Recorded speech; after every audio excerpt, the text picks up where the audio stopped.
कितना टाइम लगावलू हो? अरे ली अपन हाँ, फलहारी टाइम काटा छाटा में टाइम लागेला। काटा ए शोभा, हाँ माई। अरे पाहुनों का बुला कर नाश्ता करवाओ।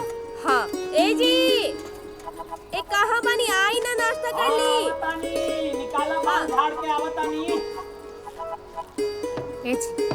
एकनी के हाँ हम बेटी, स्कूल जाता नहीं। हाँ ठीक से जाइए जो। सुनी हाँ। एकनी की 1 महीना हो गए, तनख्वाह कब मिली? काजल हाँ जल्दी चला, लेट होता है स्कूल के। बाबूजी ये वेतन। अरे हमरा के दे दा। ठीक बा माई। ए बेटा खा हाँ। के जा। अरे तू तो हरदम जाने ली सुबह ना खानी, वो टिफिन लेके आई है, हम खा ले। ठीक बा ठीक बा। तो ये का पैसा पूछी ना। ए बेटा ए, हाँ माई। है ना सुना। हाँ माई बोल। पतोहिया के पैसा तो आइए गइल होई। अरे जब हमार मिल गई तो उनको आ गई, तू पूछ ली है। ठीक बा नु, ठीक बा। आ गइल पैसा 2 4 5 6।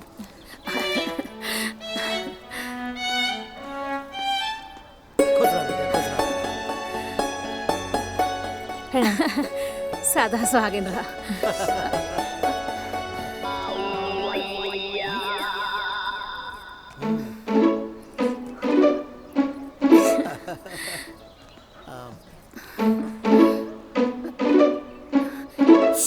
अरे बेटी।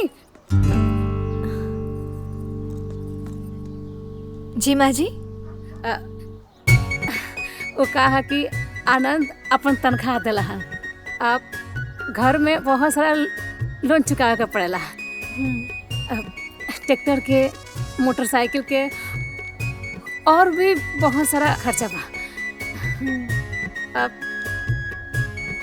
वो कहा कि तहार तनख्वाह तो मिलिए गइल होई, दे दे तू तो। वो तो हम दे दे नहीं। केकरा के? अपना पापा के। काजल हाँ आवतानी। अच्छा माँ जी।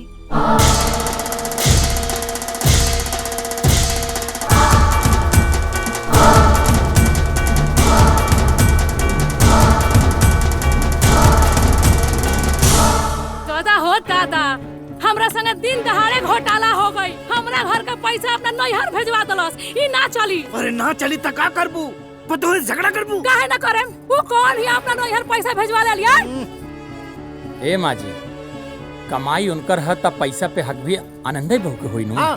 ए दामाद बाबुआ, जब हम बियाह करे के तैयार ना भरनी नु तो रउआ हमरा का चढ़ावनी और यहाँ के कि बियाह कली। सर्विस वाली बहुरिया 50,000 पतो कमाई और 50,000 बेटा कमाई। रउआ राज करो, हो गइल नु संधा पूरा, हो गइल नु सर्विस। देख ली दामाद बाबुआ, रउआ हित हो गए नु, हमरा घर में आंख मत लगाई। चुप रही ना, का जरूरी है बबू लेके?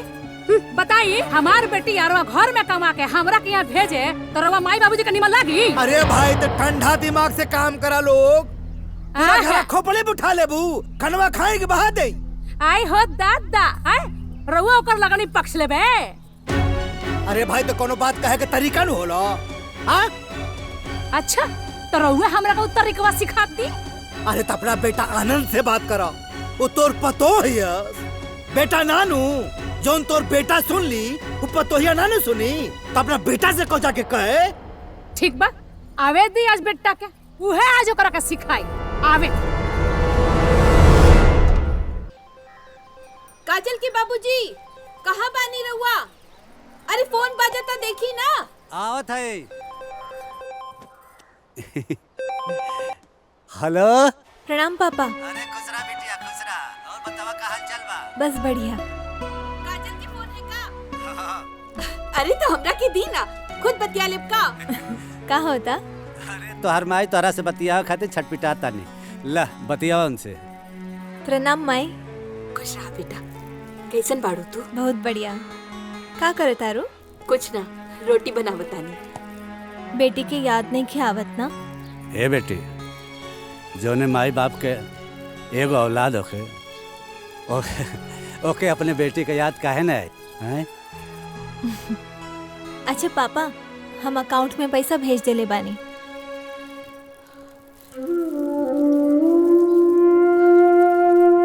हाँ बेटा, हम मैसेज आइल। तो लोन भर दी और जरूरत के हिसाब से खर्चा करी हा। ठीक बा बेटा। काजल, अब तो ससुराल वाली हो गई बाड़ू, हमने की चिंता छोड़ दा बेटा। काहे चिंता ना करब? रवा लोगन के हमरा अलावा के बा और हम चिंता ना करब तो के करी? ऐसे मत कहो माई। और रवा तो हमेशा हमसे कहनी ना कि हमरा और बेटी ना बेटा है, तो बस। अच्छा माँ, हम रखता नहीं। प्रणाम। खुश रहो।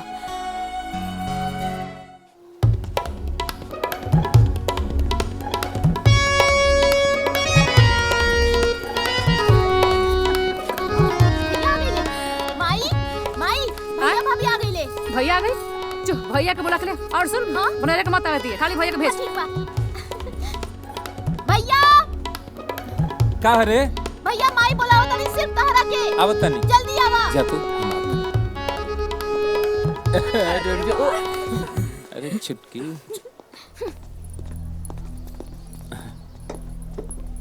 हाँ माई बोल। अरे बेटा, ते ई बता कि केकर पतो आपन कमाई ससुरा का नैहर भेजतिया है? अरे का भइल बा? का भइल बा मतलब तोरा कुछ मालूमे नहीं खे? कोनो बात नहीं खे, हम बता देता। बहुरानी बड़ी नु, तू अपन सारा तनख्वाह उठा के नैहर भेजवा देले बाड़ी। मतलब रहिए यहाँ, ठुसिए यहाँ, मनी ऑर्डर भेजवाई है नैहर। बता, एक बात बताओ, एक गौवा जवारवा में केकर पतो अपना नैहर भेजती अपना ससुरा का कमाई है? जाके उनका के समझा दे कि उनका तनख्वाह पर नु उनका माई बाप के ना हमनी का अधिकार बा। लेकिन ये बात हम कैसे कहीं?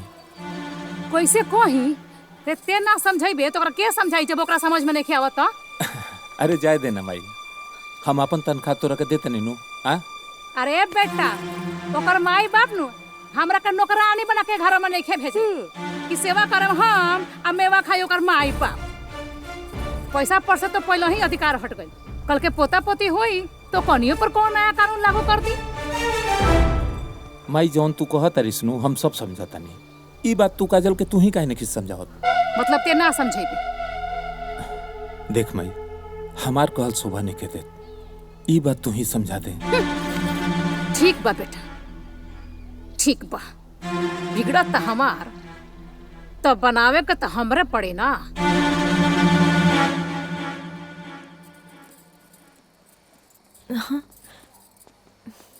जी माँ जी। तहरा से हमरा कुछ जरूरी बात करे के बा। बताई। देखा, जबले तू नैहर रहलू तबले तारा पर तारा माई बाबू के अधिकार रहे। अब तू यहाँ बाड़ू तो तारा पर अब हमनी का अधिकार बा। हम समझनी ना माँ जी। सब कुछ समझ के इतना ना समझ मत बने बहुरानी। जौन तू कैलू ह तन के कर पतो करे ले। का कही नहीं हम? अरे तू अपन सारा तनख्वाह उठा के अपना नैहर भेजवा दहलू हो। आय देखा, इ तहार स्वभाव नु हमरा बिल्कुल पसंद नहीं। जौन दुनिया में नहीं खे भइल नु तौने घरों में करे के कोशिश मत करा। देखा बहू, तू ए घर के पतो बाड़ू। अब तोहार दुनिया, घर द्वार, परिवार सब कुछ ये हो तो के अच्छी तरह समझे के पड़ी कि कौन पतो ऐसन होली जो अपने ससुराल के कमाई अपने नैहर भेजेली। और एगो बेटी के जब विदाई हो जाला नु वो दिने से ओकर सारा अधिकार खत्म हो जाला। ई बात नु हमार तू गांठ बांध ला। अब जा।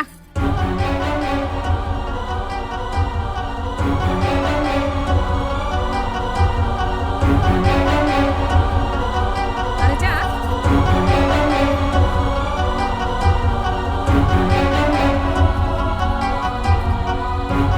भेजा पैसा, अब देखिले कि तू कैसे भेजे।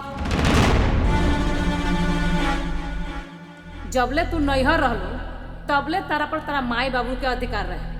अब तू यहाँ बढ़ त तारा पर अब हमनी का अधिकार। जौन दुनिया में नहीं खे भइल नु तौने घरों में करे के कोशिश कर।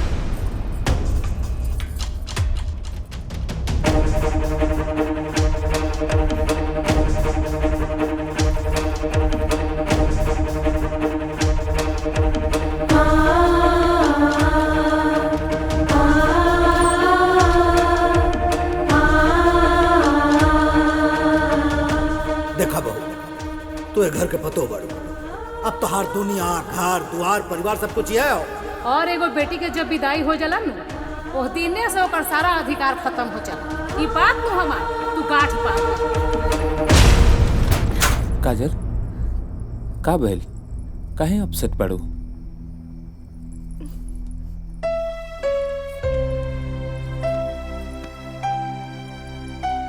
माँ जी हमसे नाराज बाड़ी, काहे कि मम्मी पापा के पैसा भेज देना।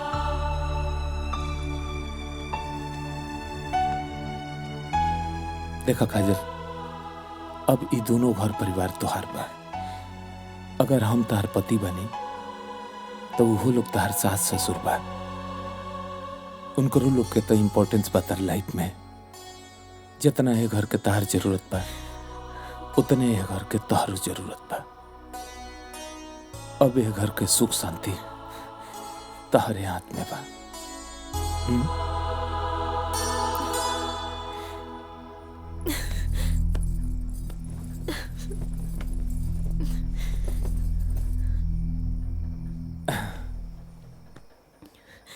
काजल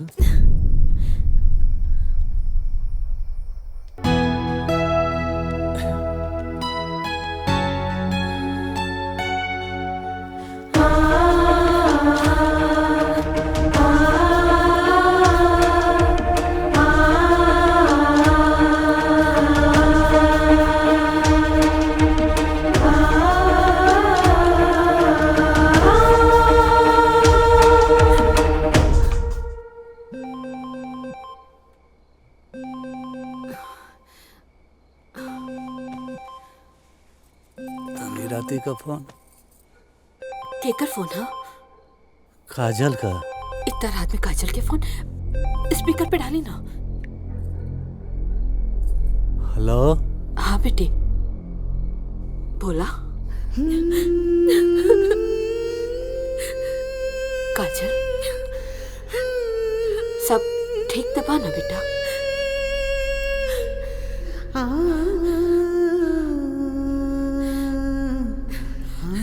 काजल क्या बात है बेटा, बोला ना। रवा लोग आज तक हमसे झूठ बोलत रहनी ना।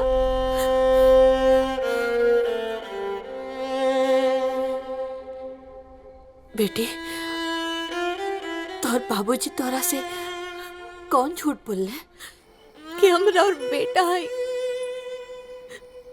लेकिन सच बात तो ही बा कि एगो बेटी का वो बेटा नहीं की बन सकत। अरे बेटी तू का कहत बाड़ू?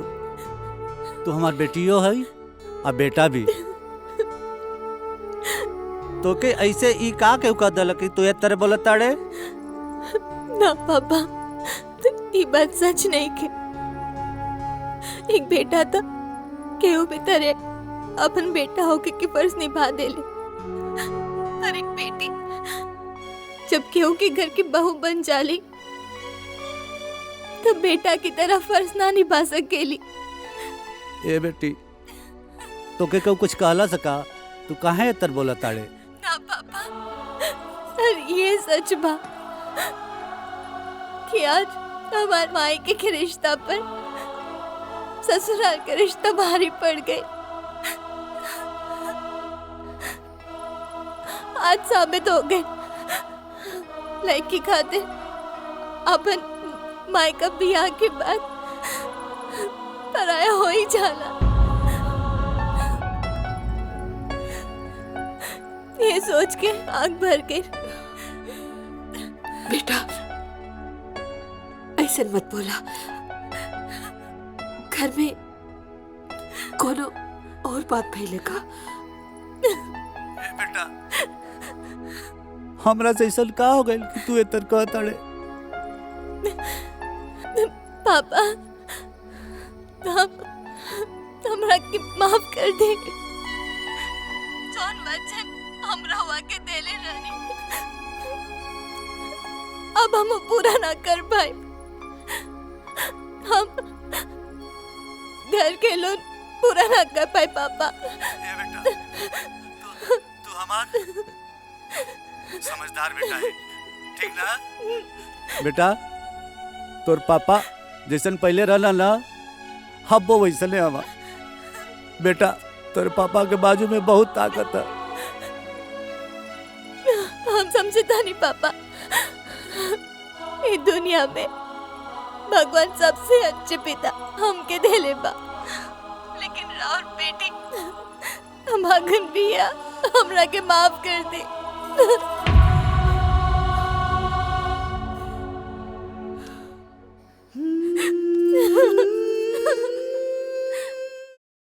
पूरा फिल्म देखे खातिर अभी डाउनलोड करी दंगल प्ले ऐप।